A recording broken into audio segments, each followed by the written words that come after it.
Hi, my name is Giovanna, and my audience is. Layla Souvenir. Lakeisha Mixon. Jaden Brown. Brady Yariela Felipe. Brady Maffey. Caden Gorder.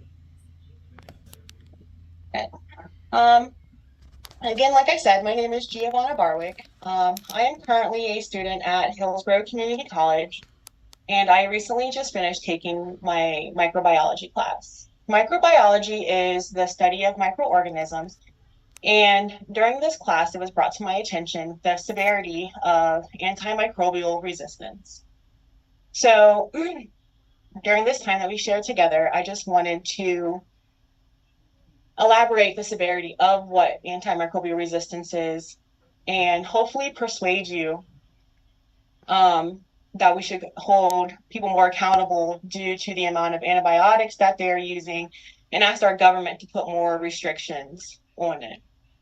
So to do that, I need to go over just a little bit of history on what antimicrobial resistance is. So, antimicrobial resistance is when a pathogen or like a parasite or something becomes resistant to its current microbe treatment. So, it's kind of like evolution, kind of.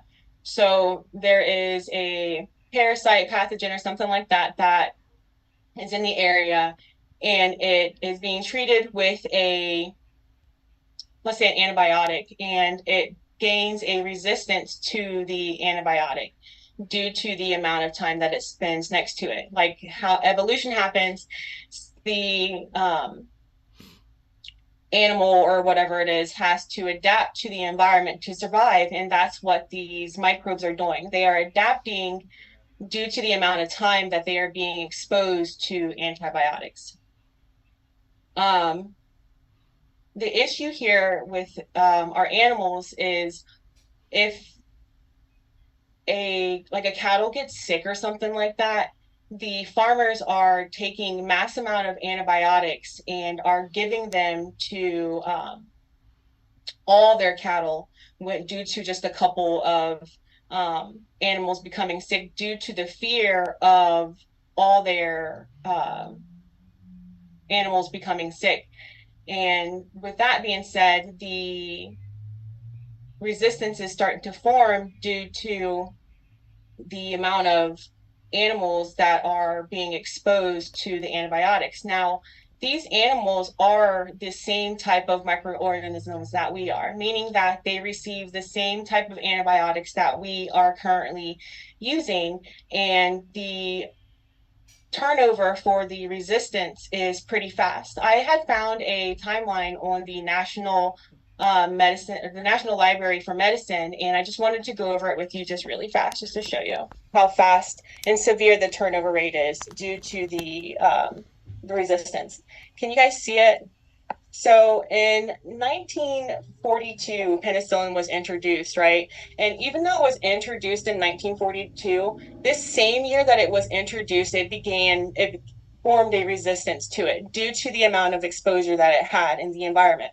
There was a war going on in the Great Depression, and because penicillin was so new, they had it ready for people to have available over the counter. So many people were taking it at that time, and within the same year, things that were treatable with penicillin became untreatable. All right. 1959, yeah, methicillin was introduced, and then the first signs of resistance started in 1961.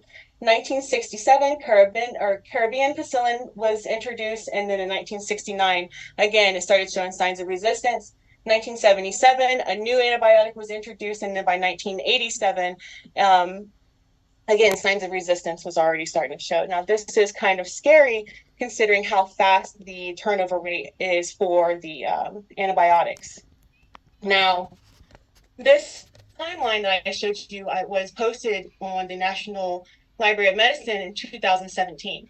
Per my textbook that I read in class called the fourth edition Microbiology and Fundamentals, written by Marjorie Kelly Cowan and Heidi Smith, it predicts that by the year 2050, we will run out of um, antibiotics to be available for people to use to treat current things that right now are being treated. And right now, each year, 2 million people become infected with antimicrobial resistant pathogens, and 23,000 in America alone die every year.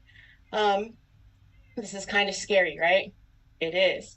But like I said, my goal here today was not to scare you, but to bring to your awareness about the topic by sharing what antimicrobial resistance is and how severe it could become in the near future. And to hopefully persuade you to see that there is a need for the government to implement a plan of action to put restrictions on the amount of antibiotics that are being used by our farmers and before we run out of antibiotic options. Thank you for your time.